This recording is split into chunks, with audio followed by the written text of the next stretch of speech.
So this particular presentation is relatively simple, but probably one of the most important in the course. And that is what makes a product successful. One of the biggest mistakes that I see sellers make, and some of the biggest mistakes I've ever made as a seller and brand builder on Amazon, is to get caught up in the melee of data, started to source products, had them shipped to my house, and you start to tell a narrative to yourself that even though you might suspect some gaps or suspect some things may be off, you go ahead and pursue the product anyway. Oftentimes, those voices in your head and that gut feeling that something might be off with your offer tends to be true when those products hit Amazon and customers speak with their wallets. So the purpose of this presentation is to create a list of criteria for you to consider when you're evaluating products. Whenever you're developing a new product or close to pulling the trigger, revisit this particular presentation and go through this list. Does every single element need to be evident in every single product? Not necessarily. Are there examples of really highly successful brands and products on Amazon that don't have a lot of these elements? Sure. Timing and a lot of luck and other things play into this as well. But I will say this. The more on this list that you can integrate into your offer, the more likely you are to find long-term success with that particular product on the Amazon marketplace. So ultimately, the purpose of this presentation is to understand those key ingredients that are present in winning sustainable products. And let's get after it. And the first is the right demand for your budget. The amazing thing about Amazon is it's got a whackload of people with buying intent, searching out using specific keywords, products that they want to buy and find on Amazon.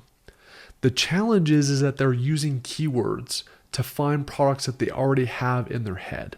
So it's not great like Kickstarter or Instagram ads or some of these other platforms where customers come across products for the very first time and go, heck, I want to buy that. That's very, very, very difficult to achieve on the Amazon platform. So one of the things that we want to have is existing keyword demand that we can tap into and serve really phenomenal offers to people typing those keywords to transact.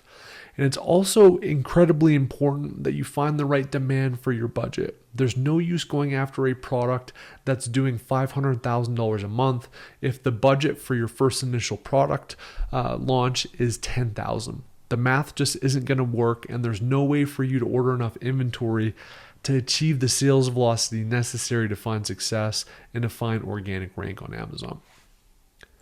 The next is truly unique offer that includes a USP or unique selling position. There's got to be something different and compelling about your product versus others that are out there, such that it will entice customers to click on your listing and ultimately purchase it. Products should also be presented to be different and or better.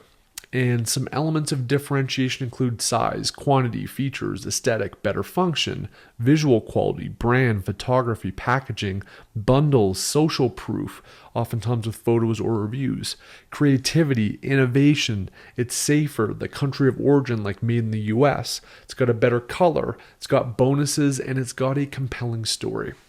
You want to have the right amount of differentiation and the right amount of better in your offer. You can overdo differentiation as well. Sometimes people try to do too many things. It's hard to articulate and they price themselves out of the market and they confuse customers. So you want to present it in a different and unique way with some of these or the right amount of these differentiation elements in your offer. The next is visual differentiation. I see a lot of people have better touch quality on the product, which is fantastic for reviews when they open it up, get and use a product and realize that it's a better quality. But unless you're able to visually represent that differentiation, it's incredibly difficult to reveal that on Amazon. Most people aren't going to read it. Most people aren't going to understand it unless they can actually see it, especially in the listing image, which is going to be needed to get them to actually click and see what's good about your product. So if a customer can't see the differentiation or unique selling proposition, it's incredibly difficult to sell it on Amazon, and it can't require explanation. The next is answering the customer why. I can honestly trace most of my product failures back to not honestly answering this question before I developed the product and before I pulled the trigger on the product. You've got to put yourself in your customer archetype shoes. Imagine yourself in their living room.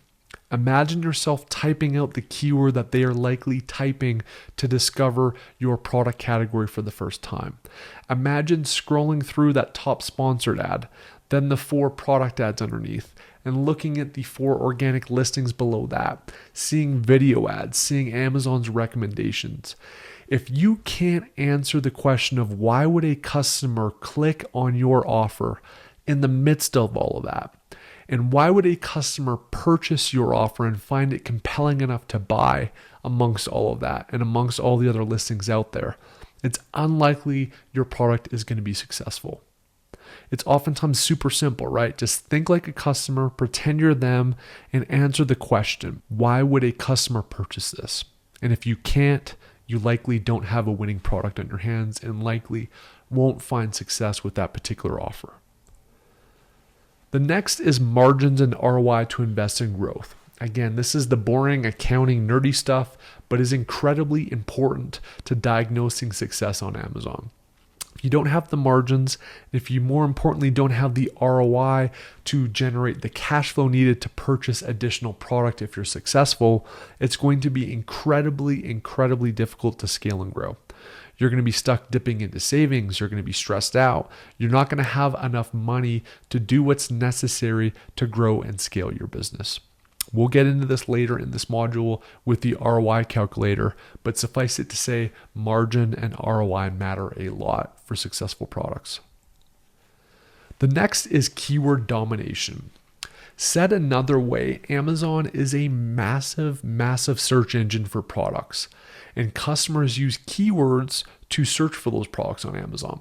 So the more keywords and the more relevant keywords that you're able to win on with your offer, the more you win on Amazon. And a core part of our thesis and strategy here is going to be deep diving into our keyword tool and our keyword strategy, taking data from Helium 10 as well as brand analytics and pay-per-click reports to really hone in on the most relevant keywords to target with your pay-per-click and to build out in your listing.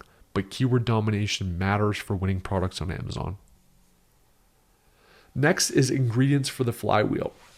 If you've got an enticing offer that will send traffic to your listing, that people actually click on your listing and those people convert into sales, you're going to get more reviews. The more reviews you get, the more traffic you get. The more traffic you get, the more sales, the more sales, the more reviews. You get it, how it gets out of control. If you can do this better than competing offers on the Amazon platform, you do suck yourself into that flywheel positively and become a formidable force to be able to dethrone. So if your product has the ingredients for the flywheel, it's highly likely you'll have a successful product. Next is the visuals, copy, and brand should align with the archetype. And if you align your product and offer and brand better than the competition for your archetype, you're in a much better spot to convert, sell, and gain success with your product on Amazon. This is why it's incredibly important to deeply understand your customer and to start with the customer first when you're developing your offers. Because when you align your offer and your product and your brand with that particular customer, that is a massive way to stand out from the competition and to get more sales than your competition on Amazon. Next is standing the test of time. I like to have products that safely stand the test of time for 2+ years. Every product has a life cycle. And some products may not last forever. Some products you may need to upgrade or change to be competitive over time. But what you don't want to do is have these short product cycles that are 6 months, 12 months, where you're constantly having to tweak and change your product to be differentiated and to be successful. It's just tiresome, it's difficult to scale, and it's hard to hit that flywheel and start over. So ideally look for products that can stand the test of time and offers that will last for 2+ years. Next is a hard or lengthy to replicate product. Again, oftentimes you're going to get people that will try to copy a good offer if you found it.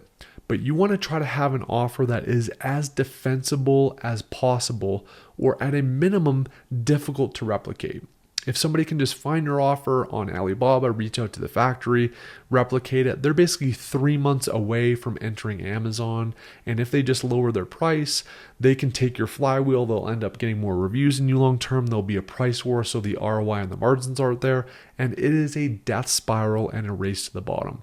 However, if you do unique things with your product, defensible things, having exclusivity, having unique molds, having design patents, all of those things will make it difficult to replicate your offer. And the more time that you can get before competitors can even have a chance against your offer, the better and more successful your product will be. Next is scalable to other markets and channels. This isn't always super critical because oftentimes a single market or a single geography on Amazon can be enough to have a really successful product and brand. But ideally, your archetype is universal regardless of channel and regardless of geography.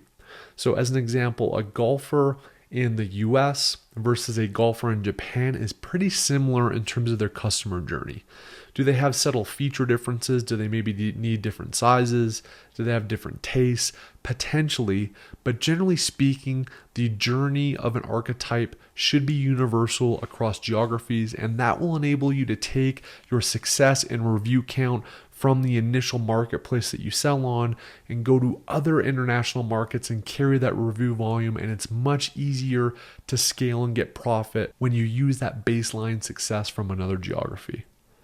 On a related note, it should have variation potential as well. So easy extensions, whether it be colors, sizes, new patterns, new tweaks, that will again enable you to ride the coattails of the review count of that initial product. And it's much easier and much more cost effective to do those product extensions. And it's just a lot easier to develop them as well. So here is a summary poster. It's also going to be included in the resources section of all of these elements that make a product successful. Again, this is simple, it's short, but this is probably one of the most profound presentations in this course. Digest this. Think about these elements deeply. When you're constructing product research and offers and sourcing and developing your products, come back to this often. Try to get as many of these elements and ingredients into your offer as possible, and you will substantially increase the chances that your product and offer are successful on Amazon.